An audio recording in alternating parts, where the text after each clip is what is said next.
Very warm welcome to Art Gallery Explorer for my second Edinburgh video from here at the Talbot Rice Gallery in the Old Town in Edinburgh, where I'm about to head into a show exploring works by Egyptian artist Wael Shawkey. Shawkey started out as a painter, then transitioned to installation art, before finally finding the form which he's probably most well known for today as a video artist. His videos explore many historical events, from the Crusades through to the British occupation of Egypt, and they are incredibly well known and well regarded internationally, critically. Indeed, at the Venice Biennale last year, Shawky was the hit of the show, drawing the crowds in their thousands to see his video works. I'm always a bit ambivalent about video art lovers, to be honest, for two main reasons. One, I find it restrictive. I love the freedom of being able to glide around the gallery, spending maybe half an hour in front of one work, 30 seconds in front of another. And secondly, obviously on this vlog, it's very, very hard to capture video work. I'm obviously not going to sit and film a whole 2 hours worth. However, having said that, Shawkey's works are so well regarded, and they're seen as paintings on film. That's how he sees them, that I'm really excited for this work. I'll just spin you round. There are some of the puppets from one of his video works, and I can't wait to take you inside. I'm obviously only going to capture little snippets to give a sense of this show, plus any objects that there are on display. The show's on until the 28th of September. It is free. It's on every day during August. I can't wait to come inside. Last year I was here for the Alan Natsoy show, which was spectacular, so come and join me as we head inside.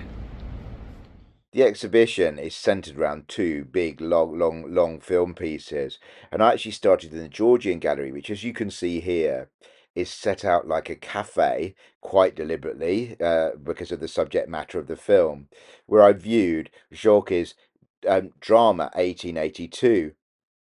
Drama 1882 was the smash hit of the 2024 Venice Biennale, where it attracted great crowds, as I explained in my introduction. And it's the first time that Shawkey's used live actors as opposed to puppets in a major work, and I felt that this worked really well aesthetically and in terms of driving home the message. Drama 1882 brings to life a dramatic cafe fight in Alexandria, which propelled the conflict that led to Britain's occupation of Egypt until 1956. Britain had many interests in Egypt, many tied up to the Suez Canal. And Shawkey describes the nationalist Urabi uprising and the impact of its ultimate outcome. He says this occupation was not like any other. It was a turning point in Egyptian history and in all of the Middle East. I found the film a real total artwork, a masterpiece in lots of ways. Shawkey designed the set, he wrote the original libretto and score, and choreographed the whole show. Even though he's moved away from using puppets, as you can see here, the actors still move stiffly as if they were puppets.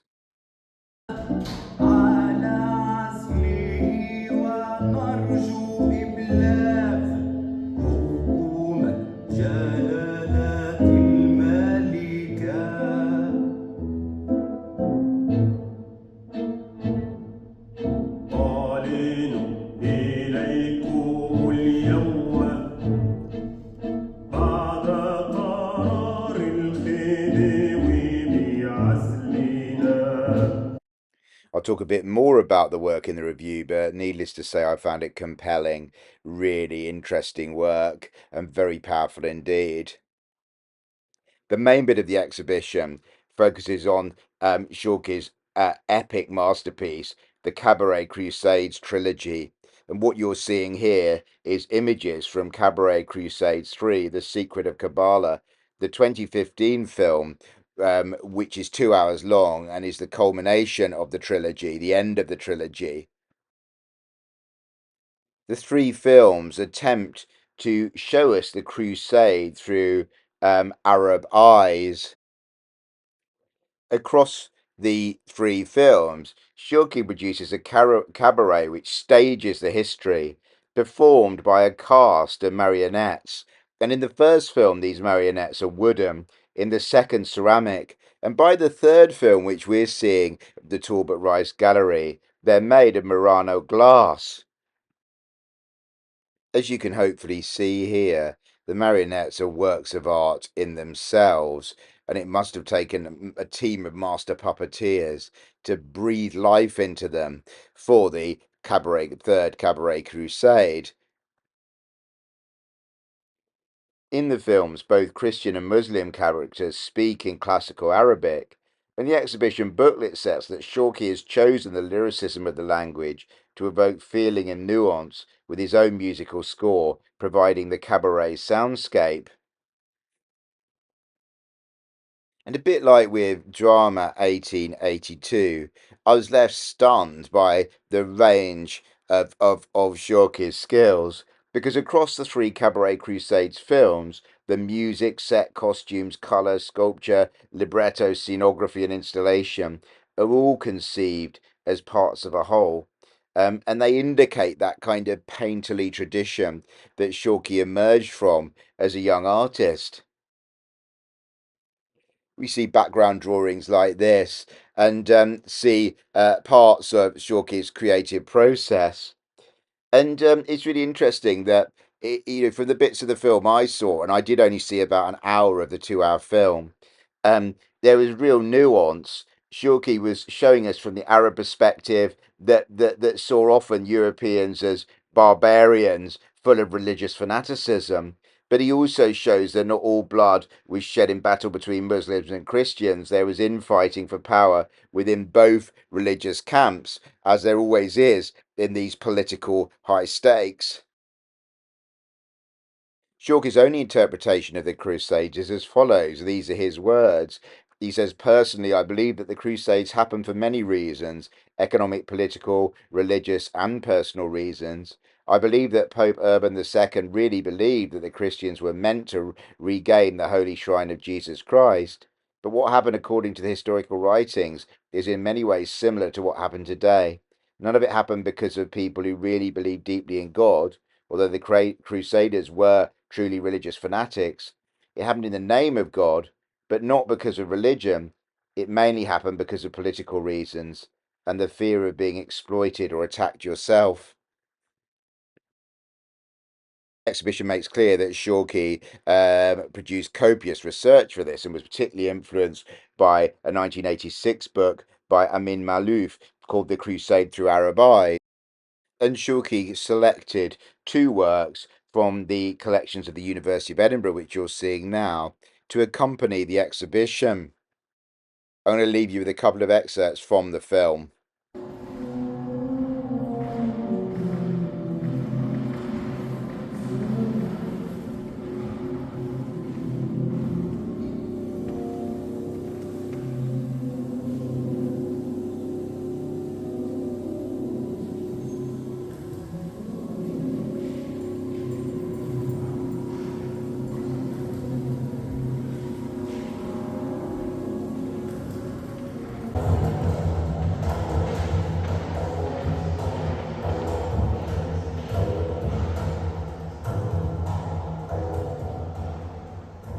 سيدي الأفضل، لقد تآمر عليك أخوك العزيز، وهو الآن مع عمك العادل إلى حصاد دمشق.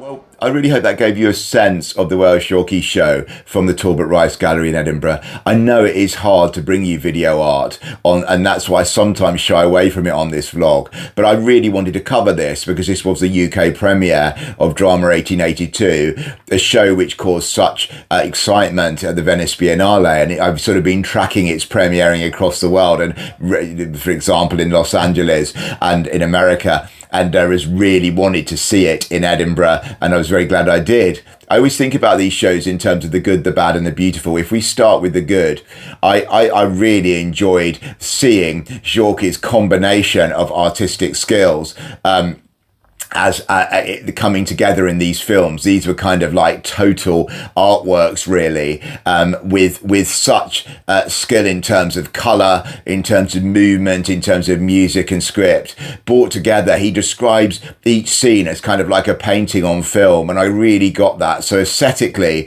seeing the power of these works. Obviously, he produces the puppets with the marionettes with assistants, but generally, it was a really powerful and pleasing aesthetic experience. And combined with that, I love the historical aim of these as well, which was to show two really significant events from an Arab world perspective that really made me think. These aren't straight history. He plays with counterfactual history. You don't look at these as a straight history lesson, but they are certainly a history lesson, and I got a huge amount from it, and it certainly made me learn as well about the British takeover of Egypt, something I didn't really know much about at all.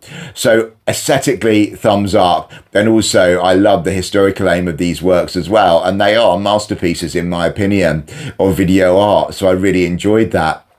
In terms of the bad, I did want to put out there what the etiquette should be for showing 2-hour narrative films in art galleries.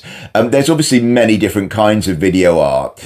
I've covered Christian Markley on this vlog with his Doors piece, which was an amazing piece of art which you could kind of dip in and out of at any time. It was a long piece, but you could stay there for 10 minutes and get the sense of it, or you could stay for the whole thing, and it didn't matter where you came in and came out. I also remember, I didn't cover it on the vlog, visiting Steve McQueen's epic show, sort of career survey show at Tate Modern, and that was really good because you could kind of move around and appreciate the works for the amount of time that you saw fit. I've also covered Richard Moss's incredible Broken Spectre from 180 Studios, which again, although that was more of a traditional narrative film, you could still dip in at any time. It was a lovely, comfy kind of 180 Studio style video setting, and watch it and be aware of it. So those works were kind of different to this in the sense that really to fully understand it, you did need to be there from the start to understand the narrative.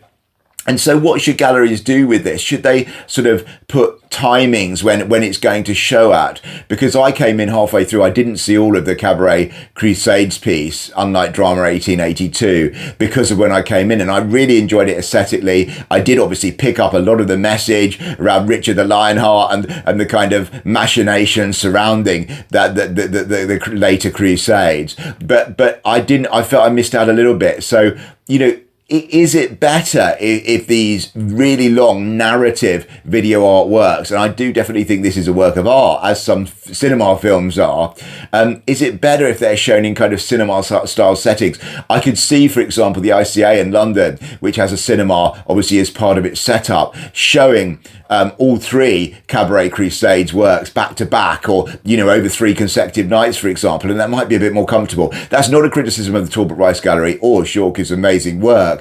It's just kind of like, I found it frustrating that many art lovers just sort of dipped in for 10 minutes, and so they definitely would have got something from it, but the point of the work surely is to understand the whole narrative. Anyway, post in the comments what you think about that. I'd be really interested to hear. In terms of the beautiful, the highlight for me was Drama 1882, and I should say, because that was 45 minutes, I think there's a difference. You can dip into that, watch it, understand it, and then go back to the start to sort of understand the build-up, if you like. So, which is what I did, actually. So that was a bit different, but I thought that was really powerful. I loved the use of local Alexandrian actors, the live kind of Alexandrian setting. I loved the movement, the way that the actors didn't move like human beings. They were linking back to the Cabaret Crusades feel. So overall, I would give this show an 8 out of 10. I did really enjoy it. With the caveat about what I've said about the 2-hour narrative film piece, I love the Talbot Rice Gallery. It's fantastic. I love the Ellen Atsoy show last year and really enjoyed being there again. Thank you ever so much for watching. If you want to see some more art from Edinburgh, do check out the links I'm putting here now for Andy Goldsworthy and Aubrey Levenhall. Do stay tuned for 2 more Edinburgh vlogs and then some from Hamburg. I'm also filming from home, and I have been back into central London to film the Millet show, so that will be coming up in the next week or so as well. Thank you anyway for watching and for all your support.